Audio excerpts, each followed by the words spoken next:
क्या आपने कभी सोचा है कि महाशिवरात्रि की रात ही क्यों इतनी खास होती है? क्यों इस दिन लोग पूरी रात जगते हैं, ध्यान करते हैं, उपवास रखते हैं और शिव की आराधना करते हैं? क्या ये सिर्फ एक धार्मिक परंपरा है या इसके पीछे कोई गहरा वैज्ञानिक रहस्य छुपा है?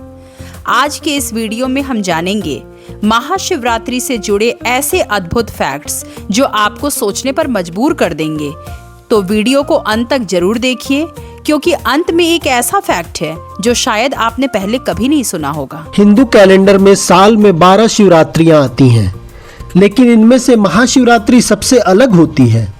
ये वो रात है जब चंद्रमा अपनी सबसे कमजोर स्थिति में होता है और धरती की ग्रेविटेशनल एनर्जी ऊपर की ओर जाती है।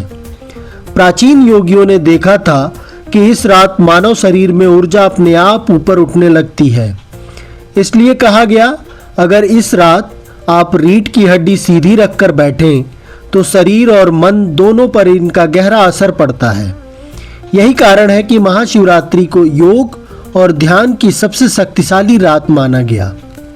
अब सवाल आता है, इस रात सोने से मना क्यों किया जाता है? असल में जब आप सोते हैं तो शरीर की ऊर्जा नीचे की ओर जाती है, लेकिन महाशिवरात्रि की रात प्रकृति खुद चाहती है कि आपकी ऊर्जा ऊपर उठे। इसलिए जागरण, ध्यान, भजन और मंत्र जाप की परंपरा बनी। सीधी भाषा में कहें तो ये रात नींद की नहीं, जागरूकता की है। इसलिए योगी और साधु इस रात को अवेकनिंग नाइट कहते हैं। अब एक बहुत बड़ा सवाल, शिवलिंग गोल क्यों होता है? क्या आपने कभी सोचा कि किसी और देवी देवता की मूर्ति गोल नहीं होती? वैज्ञानिक नजरिए से देखें तो गोल आकृति में एनर्जी फ्लो सबसे बैलेंस्ड होता है। कोई शार्प एज नहीं, इसलिए एनर्जी टूटती नहीं, बल्कि चारों तरफ समान रूप से फैलती है। यही कारण है कि शिवलिंग को ऊर्जा का केंद्र माना जाता है और शायद यही वजह है कि ध्यान के दौरान लोग शिवलिंग के सामने शांत महसूस करते हैं। भगवान शिव के गले में सांप होता है। अक्सर लोग इसे डर से जोड़ते हैं, लेकिन सच में सांप टाइम और एनर्जी का प्रतीक है। जिस तरह सांप अपनी केचुल छोड़ता है, उसी तरह शिव हमें सिखाते हैं कि पुराने डर, पुराने अहंकार और पुरानी नकारात्मकता छोड़नी चाहिए।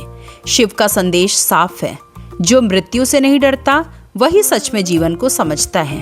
अब पूजा से जुड़ा एक फैक्ट, शिव पर बेलपत्र ही क्यों चढ़ाया जाता है?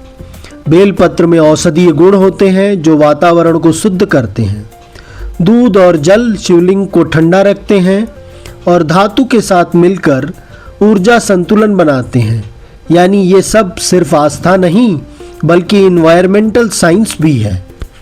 अक्सर शिव को डिस्ट्रॉयर कहा जाता है, लेकिन सच ये है कि शिव नाश नहीं, परिवर्तन के देवता हैं। जैसे ब्रह्मांड में कुछ खत्म होता है ताकि कुछ नया शुरू हो सके, शिव वही ऊर्जा है जो पुराना हटाकर नए रास्ते बनाती हैं। इसलिए उन्हें कहा गया है आदि योगी, यानी पहले योगी, पहले वैज्ञानिक। तो अगली बार जब आप महाशिवरात्रि मनाएं तो सिर्फ पूजा ही नहीं, बल्कि ये भी याद रखें कि ये रात आपके अंदर की ऊर्जा को जगाने की रात है। शिव कोई बाहर बैठी शक्ति नहीं, शिव वो चेतना है जो आपके अंदर है। अगर आपको ये वीडियो पसंद आया हो तो लाइक करें, शेयर करें और चैनल को सब्सक्राइब जरूर करें। हर हर महादेव।